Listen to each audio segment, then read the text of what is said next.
Welcome student. Today we are going to start the new lesson, that is relational databases. But before talking about relational database, we first talk about what is database and what is the significance of using it. The database system is an organized collection of related data that can be stored easily, and whenever we require it we can access it easily. अगर हम इसके background की बात करें तो पहले क्या होता था, आज से 30-40 साल पहले जो डेटा था वो डेटाबेस के अंदर स्टोर नहीं किया जाता था। तो ऐसे केसेस में जब हम कोई सॉफ्टवेयर रन करते थे, कोई प्रोग्राम बनाया, मान लो हमने रन किया, तो जो डेटा है वो सिंपल टेक्स्ट फाइल्स के अंदर स्टोर होता था, जो जैसे नोटपैड की टेक्स्ट फाइल है उसके अंदर। और हर एक प्रोग्राम के लिए अलग टेक्स्ट फाइल की रिक्वायरमेंट होती थी।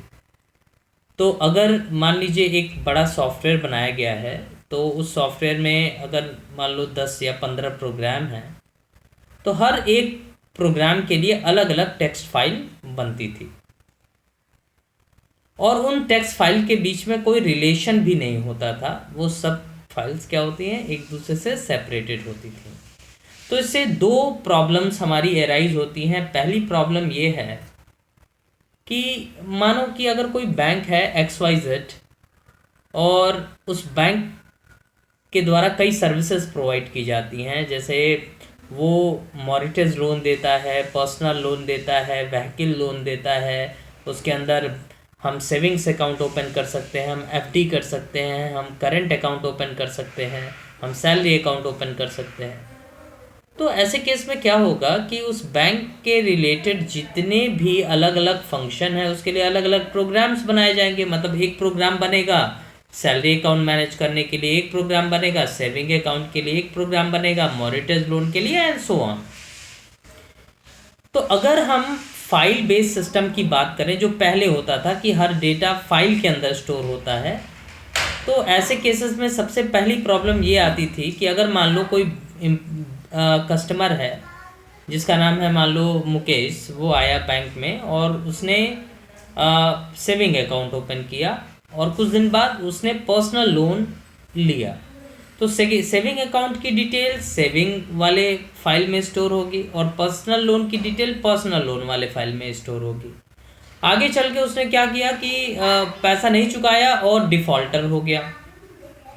अब फिर उसके बाद अगर हम हमारे बैंक में वो बंदा फिर से आता है और अब कार लोन के लिए अप्लाई करता है, तो चूंकि जो फाइल है पर्सनल लोन की वो अलग है और कार लोन की अलग है और उन दोनों के बीच में कोई इंटीग्रेशन भी नहीं है, तो ऐसा हो भी सकता है कि उसे वो लोन प्रोवाइड कर दिया जाए, जो एक सीरियस प्रॉब्लम है। और दूसरी जो सबसे बड़ी प्रॉब्लम है वो ये है कि डेटा रिडंडेंसी, जिसको बोलते हैं डुप्लीकेसी ऑफ डेटा।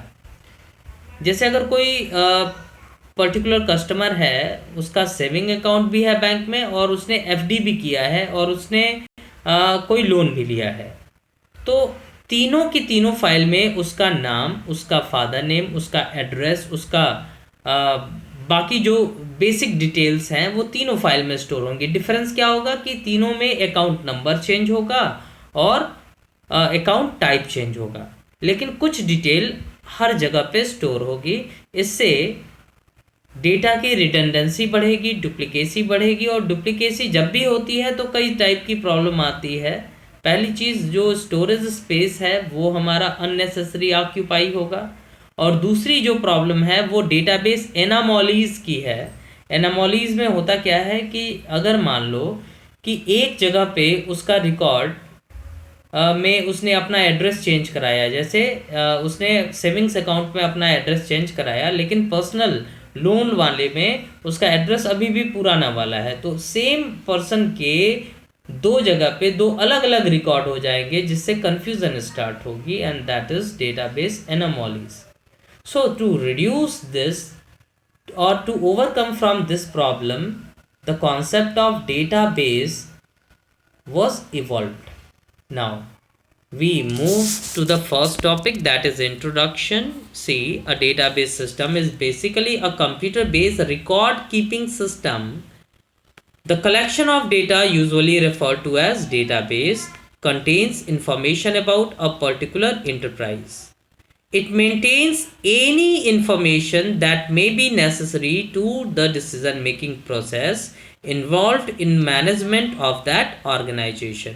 तो डेटाबेस एक रिकॉर्ड कीपिंग सिस्टम है जो किसी एक ऑर्गेनाइजेशन या एक बिजनेस इंटरप्राइज के सारे डेटा को स्टोर करता है। इसमें हर वो इंफॉर्मेशन होती है जिसके आधार पे कोई भी डिसीजन आराम से लिया जा सकता है।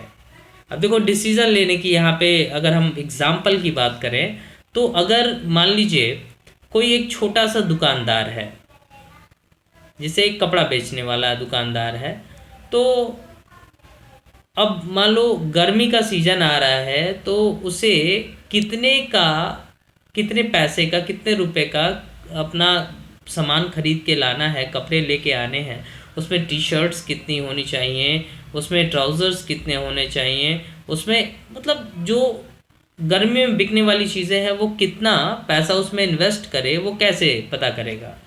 वो अपने स्टैटिस्टिकल डेटा से देखेगा कि पिछले साल मैं 1 लाख का सामान खरीद के लाया था, जिसमें से 80,000 का सामान बिका था। उससे पिछले साल भी मैं 80,000 का सामान खरीद के लाया था, जिसमें 60,000 का बिका था उसके पिछले साल, और वो उसके आधार पे एक ट्रेंड निकालेगा और फिर इस साल की वो खरीदारी करेगा। ये तो एक क्लॉथ के दुकान की बात है, तो वो अपने प्रीवियस डेटा के आधार पर डिसीजन ले सकता है, क्योंकि उसे हो सकता है वो डेटा याद रहे। लेकिन अगर हम किसी बड़े ऑर्गेनाइजेशन या बिगर सुपर मार्केट की बात करें, जैसे बिग बाज़ार या रिलायंस ट्रेंड या इन सब की बात करें, तो उसके पास थाउजेंड्स और lakhs of variety of items होते हैं। तो वहाँ पे कोई अगर मान लो एम्प्लॉई है उसका या मैनेजर है, तो वो ऐसा हो ही नहीं सकता कि वो अपने कई सालों तक या मतलब पिछले महीने तक के सारे प्रोडक्ट्स के नाम याद कर पाए, या इवन वो करंटली कौन कौन से प्रोडक्ट है उसका नाम याद करना भी उसके लिए बहुत ही टफ होगा। तो ऐसे केसेस में अगर उसे स्टैटिस्टिकल डिसीजन लेना हो तो I don't think so it is possible. But if we store all this information in the form of digital data, तो on the behalf of that data we can take the decisions easily. वो आराम से decision ले सकता है computer में देख के कि हाँ ये चीज़ यहाँ पे, ये चीज़ यहाँ पे, और उसको हेल्प करने के लिए कई सारे डेटाबेस टूल्स भी अवेलेबल होते हैं। And that is why database is too popular and too useful. Now, a database system may also be defined as collection of interrelated data stored together to serve multiple applications. The data is such stored so that it is independent of program which use the data. A common and controlled approach is used in adding new data and in modifying and retrieving existing data within the database. तो देखो, database को हम ये दूसरे लफ्ज़ों में ये कह सकते हैं कि डेटाबेस क्या है, एक कलेक्शन है इंटर रिलेटेड डेटा का, जो कई सारे एप्लीकेशंस के द्वारा एसेस किया जा सकता है। जैसे मान लीजिए अगर हमने कोई प्रोग्राम बनाया जावा में, वो भी उस डेटाबेस को एसेस कर सकता है, पाइथन में बनाया वो भी उस डेटाबेस को एसेस कर सकता है। और सबसे बढ़िया चीज़ इसमें यह है कि इसके लिए कुछ स्पेशलाइज्ड लैंग्वेजेस होती हैं, जैसे SQL, स्ट्रक्चर्ड क्वेरी लैंग्वेज, जिसमें तरीका डिफाइंड होता है कि इस तरीके से हम डेटाबेस में डेटा स्टोर कर सकते हैं और इस तरीके से डेटाबेस से डेटा को हम रिट्रीव कर सकते हैं।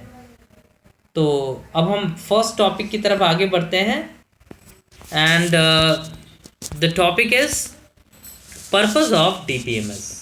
अब देखो, डेटाबेस और DBMS में थोड़ा सा डिफरेंस है। डेटाबेस एक सिस्टम की बात की जा रही है और DBMS database management system, a software that is used to manage the data in database is known as DBMS. A database system should be repository of data needed for an organization data processing. database क्या है? एक repository है data की। Repository मतलब समझिए कि एक ये रिजर्वायर है जहाँ पे हम चीज़ों को स्टोर करके रख सकते हैं कि फ्यूचर में जब हमें ज़रूरत पड़ेगी तो वहाँ से हम उस वैल्यू को, उस डेटा को ले सकते हैं अपने डिसीजन मेकिंग के लिए, अपने डेटा प्रोसेसिंग के लिए। That data should be accurate, private and protected from damage. तो डेटाबेस तो डेटाबेस ऐसा होना चाहिए जो एक्यूरेट हो, प्राइवेट हो और प्रोटेक्टेड हो डैमेज से। मतलब किसी भी टाइप की अगर प्रॉब्लम आती है, कोई डैमेज अगर होता है तो उससे हम ओवरकम कर सकें। तो इसके लिए हम बैकअप और रिकवरी करते हैं। इसकी एक्यूरेसी मेंटेन रहे, मतलब इसमें जो डेटा रहे वो एकदम एक्यूरेट रहे, प्राइवेट रहे, मतलब कोई अननेसेसरी या अनऑथोराइज तरीके से इसे एसेस न कर पाए। It should be organized so that the diverse application with different data requirement can employ the data।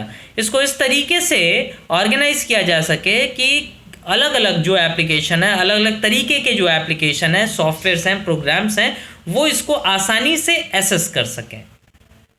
तो different application programmers and different and user with user will have different views of data which must be derived from the common overall data structure.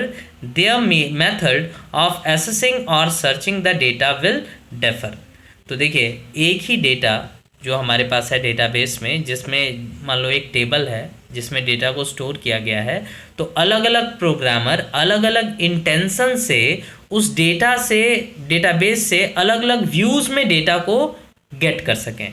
जैसे अगर मान लीजिए एक database बनाया गया है student का हमारे स्कूल के लिए, तो अकाउंटेंट की अगर हम बात करें तो वो अलग तरीके से डेटा को एसेस कर सके, अलग डेटा को एसेस कर सकते हैं। मतलब वो अपने स्कूल में स्टूडेंट की डिटेल देख सके, उसका नाम, फादर नेम, उसका लोकेशन, एड्रेस, फीस सबमिट है या नहीं है, ये सारी डिटेल देख सके। अगर हम लाइब्रेरियन की बात करें तो लाइब्रेरियन उनके बुक्स डिटेल देख सके। टीचर्स की बात करें तो उनके मार्क्स डिटेल देख सके। तो अलग अलग जो क्लास ऑफ यूज़र हैं उनका सर्च करने का तरीका, उनका मतलब उनका एसेसिंग राइट डिफर करे, लेकिन वो सेम डेटा को अलग फॉर्मेट में देख सकें, और इनको हम बोलते हैं कि डिफरेंट व्यूज़ में देखना। तो the way in which end user want to utilize existing data will consistently change, and in some cases demands for new use of data will arise rapidly and urgently. The extent to which these demands can be satisfied determines the overall value of the database system। तो day by day जो uses है हमारे database की वो change होती है, नई नई डिमांड्स आती हैं कि आज हमें इस तरीके से डेटा एक्सेस करना है, कल हमें कुछ और डेटा की रिक्वायरमेंट है। तो वो एक्सटेंट जिससे यूज़र की नीड्स को पूरी तरीके से फुलफिल किया जा सकता है, उससे हमारे डेटाबेस की ओवरऑल वैल्यू पता कर चलती है। मतलब ऐसा डेटाबेस जो यूज़र के आज के जितने भी डिमांड्स हैं उनको फुलफिल कर सकता है, और साथ ही साथ भविष्य में अगर कोई नए चेंजेस आते हैं, नए नए डिमांड्स आते हैं, उनको भी अगर एकोमोडेट कर सकता है, तो ऐसे डेटाबेस को हम बोलते हैं कि this is a valuable database. Now, in typical file processing system, permanent records are stored in various files. A number of different application program, I have explained this paragraph कि फाइल बेस्ड सिस्टम में क्या होता था, data redundancy कैसे होती थी, किस तरीके से प्रॉब्लम आती थी। Please go through it. Now we are moving forward. The next topic is relational data model. See, there was a scientist named E.F. Codd who derived this concept of relational data model. So in relational data model, the data is organized into tables, that means in the form of rows and columns. I think you have studied this in class, in previous classes, that means in class 8, 9 and 10 in MSSS, Microsoft SS. But here you are going to see the same implementation in MySQL. It is also a software. तो relational database में क्या होता है, data को हम tables के form में organise करते हैं, और एक टेबल में रोज़ और कॉलम्स होती हैं। रोज़ और कॉलम के इंटरसेक्शन पॉइंट में हम वैल्यूज स्टोर करते हैं। तो these tables which we define in a database is known as relation. यहाँ पे जो टेबल होंगे उनको हम रिलेशन बोलेंगे। तो these tables are called relations. A row in a table represent a relationship among a set of values. एक रो जो हमारे टेबल की होगी वो एक रिलेशनशिप शो करेगी among the set of value. For example अगर स्टूडेंट एक टेबल हम ले, उसमें एक रो की अगर हम बात करें तो उस एक रो में क्या होगा, जैसे मान लो स्टूडेंट टेबल में कॉलम है admission number, roll number, name of student, father name, class, section etcetera. तो अगर एक पर्टिकुलर रो की बात करें 8086, मान लो किसी का एडमिशन नंबर है, उसका रोल नंबर है 5, उसका नाम है मोहन, उसका क्लास है 11 और सेक्शन है सी। तो ये जो डिफरेंट वैल्यूज हैं वो एक दूसरे से रिलेटेड है क्योंकि वो एक ही रिकॉर्ड को, एक ही एंटिटी को रिप्रेजेंट कर रही हैं, वो एक ही स्टूडेंट को रिप्रेजेंट कर रही हैं। तो इसीलिए यहाँ पे एक रिलेशनशिप हमारी होगी। It since a table is collection of such relationship it is generally referred to using the mathematical term relation from which the relational database model derive its name. तो चूंकि एक टेबल में ऐसे ही कई सारे रिलेशंस होंगे, कई सारे रिलेशनशिप्स होंगे, जैसे मान लो एक टेबल है आपके स्टूडेंट्स का और हमारे स्कूल में 2500 प्लस स्टूडेंट हैं तो 2500 रिकॉर्ड्स होंगे और 2500 रिलेशनशिप्स होंगी। तो इसको मैथमेटिकल टर्म में हम रिलेशन बोलते हैं और जिससे रिलेशनल डेटा मॉडल हमारा डिराइव हुआ है। Now here we can see there are 3 names given: supplier, item and shipment. These are the 3 tables or relation in our database. Suppose there are 3 relation in our database: supplier, item and shipment. And in that you can see some names are given in brackets and those are the column names of these relation. For example, in supplier table we are having supplier number, supplier name, status and city. These are the 4 columns. And in items we are having item number, item name and price. In shipment table we are having supplier number, supplier item name, number, quantity and supplied, quantity supplied. These are the columns. Here the colored column represents the primary key. अब देखो यहाँ पे एक चीज़ बहुत important है, primary की। Primary की क्या होता है? तो देखिए अगर हम किसी भी टेबल की बात करें, किसी भी रिलेशन की बात करें तो there must be at least 1 column और a group of column that uniquely identifies every record of the relation. To reduce ambiguity and duplicacy we use this concept of primary key. Hindi में समझो कि हर एक टेबल में कम से कम एक कॉलम या एक से अधिक कॉलम का ग्रुप ऐसा होना चाहिए जो हर एक रिकॉर्ड को एक दूसरे से यूनिक दर्शाए। ऐसे पर्टिकुलर कॉलम को हम बोलते हैं प्राइमरी की। फॉर एग्जाम्पल अगर स्टूडेंट टेबल की बात करें तो ऐसा हो सकता है कि 2 स्टूडेंट हों जिनका नाम सेम हो, ऐसा भी हो सकता है उनका क्लास भी सेम हो और फॉर्चुनेटली ऐसा भी हो सकता है उनके पेरेंट्स का नाम भी सेम हो सकता है, we can not deny it. और उनकी एरिया लोकेलिटी भी सेम हो सकती है या ऐसा भी हो सकता है कि वो एक ही घर में किराए पे रहते हो, ऊपर और नीचे वाले फ्लोर पे। तो उनका रिकॉर्ड मान लो 2 बच्चे हैं जिनका नाम है मोहन कुमार और उनके पिताजी का नाम है सोहन कुमार। तो मोहन कुमार, सोहन कुमार और हाउस नंबर 54 नंदा नगर आवास विकास कॉलोनी, ये उनका मान लो एड्रेस हो गया। तो 2 लोगों के डिटेल सेम हो सकते हैं, लेकिन अगर वो 2 अलग अलग स्टूडेंट हैं तो कभी ऐसा नहीं होगा कि उनका एडमिशन नंबर सेम हो। तो एडमिशन नंबर कॉलम यहाँ पे क्या है, यहाँ पे एक जो कॉलम एडमिशन नंबर होगा वो हर रिकॉर्ड्स को यूनिकली आइडेंटिफाई कराएगा और ये उसका प्राइमरी की होगा। ऐसे ही अगर मान लीजिए बोर्ड एग्जाम्स हो रहे हैं और बोर्ड एग्जाम में तो मैं मतलब ये कह सकता हूँ कि हम गारंटी ही नहीं ले सकते कि 2 बच्चे ऐसे नहीं हो सकते जिनका नाम सेम हो। तो ऐसे केसेस में क्या होता है, उनका जो एडमिट कार्ड पे नंबर दिया होता है, रजिस्ट्रेशन नंबर या रोल नंबर, वो प्राइमरी की होता है। तो हर एक टेबल में कम से कम एक ऐसा कॉलम होना चाहिए जो रिकॉर्ड्स को यूनिकली आइडेंटिफाई कराए and that is known as primary key of that relation. Now, each of these 3 tables closely resemble a conventional sequential file with rows of the table corresponding to the record of the file and column corresponding to fields of the record. Each of these table is actually a special case of construct known as mathematics as relation. तो यहाँ पे दो चीज़ें होंगी, हर एक table में रोज होंगे और कॉलम्स होंगे और ये रिलेशनशिप्स को शो करेगा। अब यहाँ पे देखिए दो नेम्स हैं जो बहुत इंपॉर्टेंट हैं। Rows of relation are generally refer to as tuple, TUPLE। इसको टुपले नहीं पढ़ेंगे, इसको पढ़ेंगे टपल। जैसे कपल पढ़ते हैं वैसे इसको पढ़ते हैं हम tuple. And columns are usually refer to as attributes. तो in further discussion we call columns as attribute and rows as tuples. Now moving forward, here the tables are given. You can see there are three tables: supplier, item number and shipment, which is having different records in it, and the primary key of the relations are given. Now notice that here each supplier has a unique supplier number, exactly one name, status, value and location. Likewise we assume that each item has a unique item number and so on. Now moving forward, next topic is components of a table. तो देखिए अगर हम table के component की बात करें तो सबसे पहली चीज़ आती है बाइट।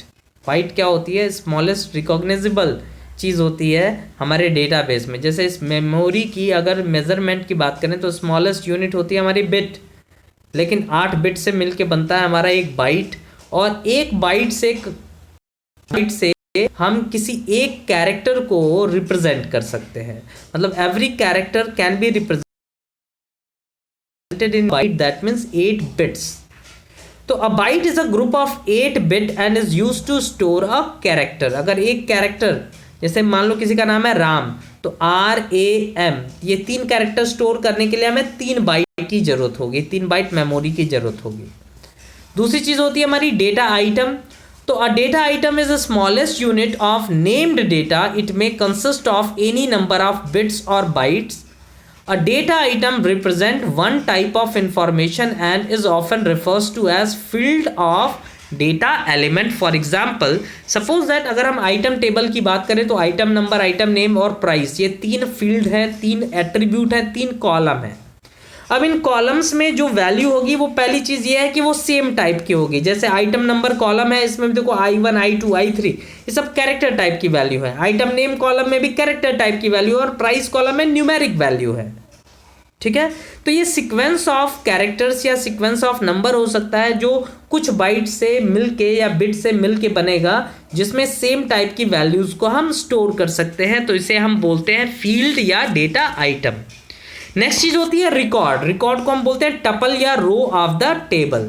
तो a record is named collection of data item which represents a complete unit of information. For example, जैसे अगर हम बात करें ये फर्स्ट रिकॉर्ड की I1 मिल्क 15, तो ये एक रिकॉर्ड है। I2 केक 5, ये दूसरा रिकॉर्ड है। And third next one is table. तो a table is named collection of all occurrence of a given type of logical record. तो सारे रिकॉर्ड्स का कलेक्शन जो होगा उसको हम बोलेंगे टेबल। अगली चीज है यहाँ पे देखिए, यहाँ पे फिगर 13.2 जो बना हुआ है आपके बुक में, इसमें field are the columns containing type of information, records are the rows and table is the logically all set of related records. So this is a table in which salesman number is primary key, first name, surname, salesmate, target, all these are what?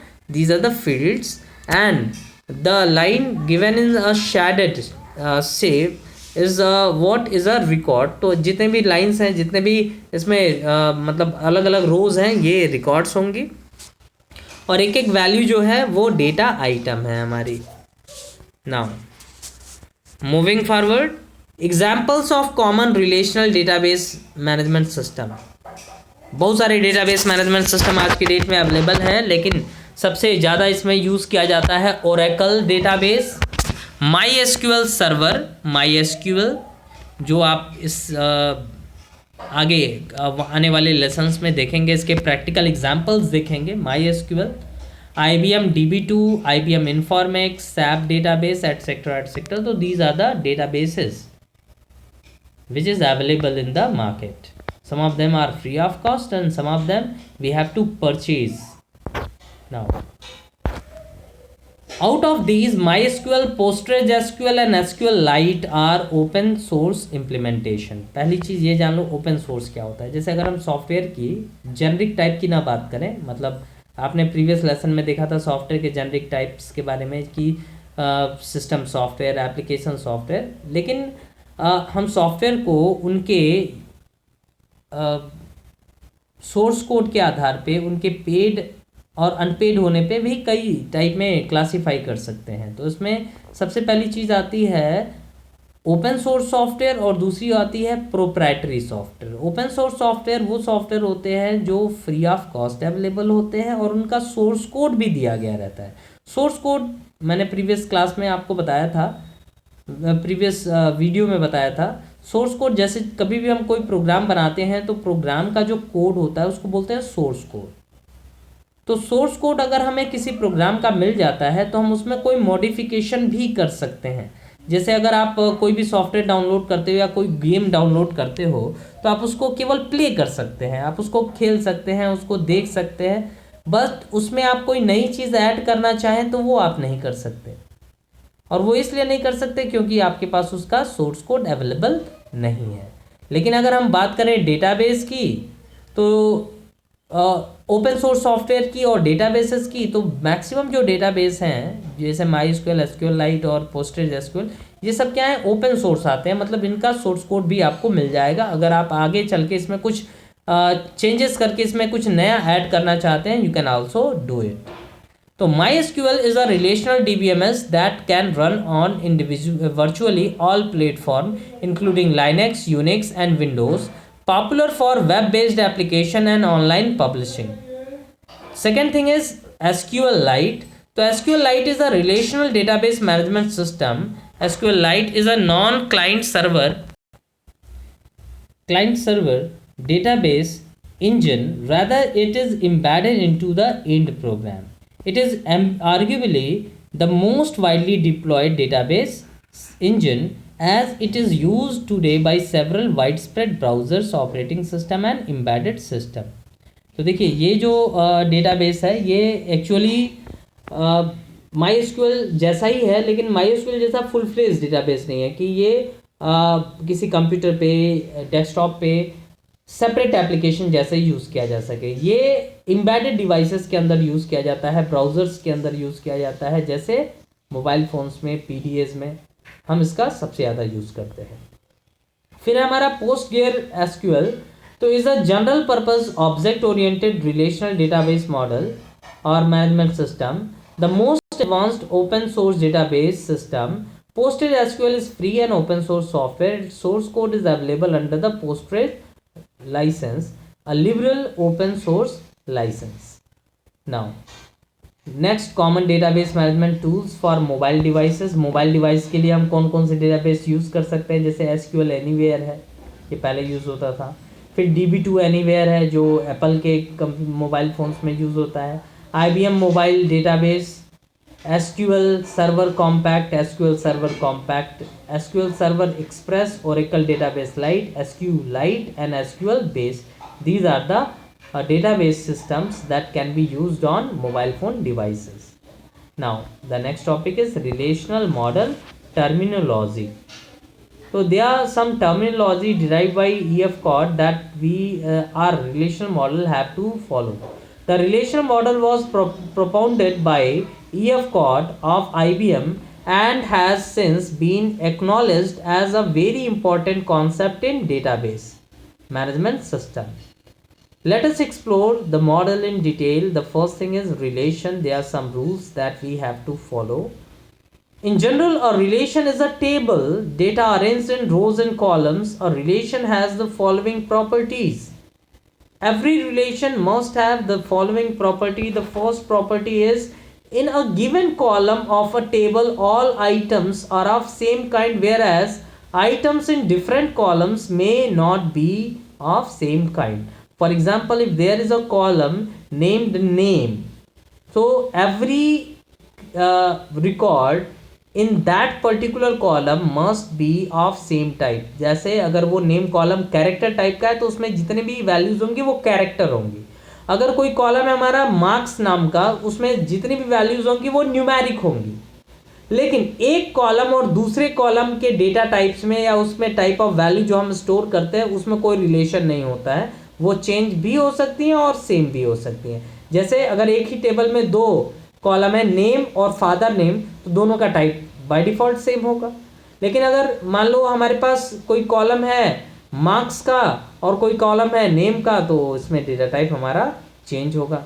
दूसरी चीज है for a row each column must have a atomic, that means indivisible value, and also for a row a column cannot have more than one value। मतलब हर एक रो में किसी एक column के विद रिस्पेक्ट जो वैल्यू होगी वो इंडिविजिबल होगी, मतलब उस वैल्यू को आगे चल के हम अलग अलग पार्ट में नहीं तोड़ सकते। और हर एक रो में, मतलब हर एक रो के किसी एक कॉलम के सापेक्ष एक से अधिक वैल्यू भी नहीं हो सकती, मतलब केवल एक वैल्यू होगी और वो एटॉमिक होगी। अगर हम इसके एग्जाम्पल की बात करें, जैसे अगर हम इसी टेबल की बात करें, तो यहाँ पे हमने मान लीजिए लिया है फर्स्ट नेम, तो फर्स्ट नेम में विनीत है, तो विनीत को आगे हम सब डिवाइड नहीं कर सकते। सर नेम में अरोरा है तो उसको भी आगे सब डिवाइड नहीं कर सकते। तो वैसे ही ना तो किसी एक पर्टिकुलर सेल में या एक पर्टिकुलर डेटा आइटम की अगर हम बात करें तो ये ना तो सब डिविजिबल होगा और ना ही इसमें मल्टीपल वैल्यूज़ स्टोर की जा सकती हैं। मतलब ऐसा नहीं हो सकता कि किसी एक कॉलम में हम सेल्स मेड भी स्टोर कर लें, टारगेट भी स्टोर कर लें, फर्स्ट में नेम भी स्टोर कर लें, लास्ट नेम भी स्टोर कर लें, तो we can not do the same. Now third thing is all rows of a relation are distinct. मतलब हर एक रो डिस्टिंक्ट होगी और इसको अचीव करने के लिए हम प्राइमरी की का यूज करेंगे। That is a relation does not contain two rows which are identical in every column, that is each row of the relation can be uniquely identified by its content.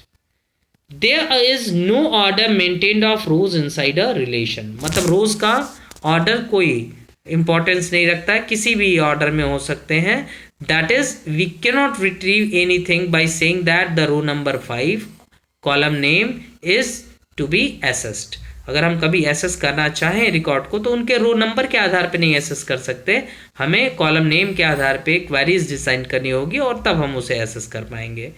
And last, the columns of relation are assigned distinct name and the ordering of this column is immaterial. और हर एक column जो हमारे relation में होगा उसका नाम different होगा और इनकी ऑर्डरिंग भी इमैटेरियल होगी। मतलब एक ही टेबल में दो कॉलम सेम नाम के नहीं होंगे और किसी भी ऑर्डर में वो कॉलम्स हो सकते हैं। तो रो का भी ऑर्डर इमैटेरियल होता है, कोई फर्क नहीं पड़ता है रो किस ऑर्डर में है, और कोई फर्क नहीं पड़ता है कि कॉलम्स किस ऑर्डर में है। नेक्स्ट टॉपिक है हमारा डोमेन। तो देखिए, domain is a pool of value from which the actual value appearing in a given column are drawn. जैसे अगर हम एग्जाम्पल बात करें कि ये एग्जाम्पल आप पढ़ लीजिएगा, मैं अपने स्कूल का एक एग्जाम्पल देता हूँ कि अगर स्टूडेंट्स का डेटाबेस बनाया जा रहा है अपने आर्मी पब्लिक स्कूल कुंडाघाट के लिए, और वहाँ पे एक कॉलम है क्लास, तो क्लास कॉलम का जो डोमेन होगा उसमें वैल्यू आएगी 1 2 3 एंड सो ऑन टू 12। इसके अलावा कोई और वैल्यू उस क्लास कॉलम में नहीं हो सकती। तो जो डोमेन है वो क्या होता है, वो एक पूल होता है, एक वैल्यूज का सेट होता है जिसमें एक्चुअल वैल्यू को हम डिराइव करते हैं। जैसे कोई भी स्टूडेंट हमारे स्कूल में होगा तो या तो वो क्लास 1 से बिलोंग करेगा या 2 से या एंड सो ऑन टू 12 से। ना वो LKG का हो सकता है, ना वो UKG का होता है हो सकता है, ना ही वो ग्रेजुएशन का हो सकता है। ऐसे ही अगर हम बात करें किसी जेंडर कॉलम की, तो जेंडर कॉलम की वैल्यू 3 हो सकती हैं, मेल फीमेल या third gender. Other than that we can not have. तो ये जो चीज़ें हैं इनको हम बोलते हैं डोमेन। मतलब ये डोमेन क्या है, एक सेट है कुछ वैल्यूज का जिसमें से एक्चुअल वैल्यू हमारे टेबल की डिराइव की जाती है। आगे बढ़ते हैं, देखिए नेक्स्ट है हमारा टपल। तो टपल हम डिस्कस कर चुके हैं। टपल को हम बोलते हैं रो ऑफ द रिलेशन और रिकॉर्ड ऑफ द टेबल। तो the row of a table are generally refer to as tuple. अब देखिए यहाँ पे दिया भी हुआ है, usually pronounced to rhyme with couples, जैसे कपल्स पढ़ते हैं वैसे इसको हम पढ़ते हैं tuples. Now attributes are the column of the relation, या जो भी एट्रीब्यूट्स होते हैं मतलब वो क्या होते हैं, हमारे कॉलम्स होते हैं या फील्ड्स होती हैं। जैसे हमारे टेबल में नेम है एक कॉलम, तो वो एक आपका एट्रीब्यूट होगा, एडमिशन नंबर है वो दूसरा एट्रीब्यूट होगा। नेक्स्ट है डिग्री और कार्डिनैलिटी। ये देखो ये दो जो पॉइंट है ये बहुत इंपॉर्टेंट है एग्जाम्स के लिए, डिग्री और कार्डिनैलिटी। इसको याद करने का, देखो इसमें बहुत लोग ये कंफ्यूज हो जाते हैं, कभी डिग्री को कार्डिनैलिटी बोल देते हैं और कभी कार्डिनैलिटी को डिग्री बोल देते हैं। तो अगर हम एक टेबल को विजुअलाइज करें, तो टेबल को अगर हम विजुअलाइज करें तो इस तरीके से वर्टिकली क्या होती हैं, रो कॉलम्स होती हैं, और हॉरिजेंटल क्या होती है, हमारी रोज होती हैं। और जैसे अगर हम फिजिक्स की बात करें या साइंस की बात करें तो डिग्री पढ़ा होगा, तो डिग्री कहाँ होता है, 5 डिग्री। डिग्री क्या होता है, ऊपर होता है, ऊपर। तो ऐसे याद कर लेना, दिमाग में मेमोराइज कर लेना कि ऊपर की अगर हम बात करें तो मतलब डिग्री की बात कर रहे हैं, और बाकी जो बच गया वो कार्डिनैलिटी है। तो degree is the number of attributes or columns in the relation, मतलब जितने कॉलम होंगे हमारे टेबल में उनको हम बोलेंगे, उनकी संख्या को हम बोलेंगे this is the degree of the relation. And the number of rows in a table is known as cardinality of the relation. जैसे अगर हम एग्जाम्पल की बात करें इस टेबल की, तो इस टेबल में अगर आप देखें तो 1 2 3 4 5, the degree of the relation is 5। अब देखो याद रखना है कि डिग्री ऊपर, ऊपर मतलब कॉलम, ठीक है। तो degree of the relation is 5, salesman number, name, surname, salesmate and target, these are the columns. तो 5 is the degree of the relation, and 1 2 3 4 5 6 7 8 9 10 11 12 are the number of rows or number of tuples. तो 12 is the cardinality of this relation. तो ये चीज़ आपको हमेशा याद रखनी है degree और कार्डिनैलिटी के बारे में।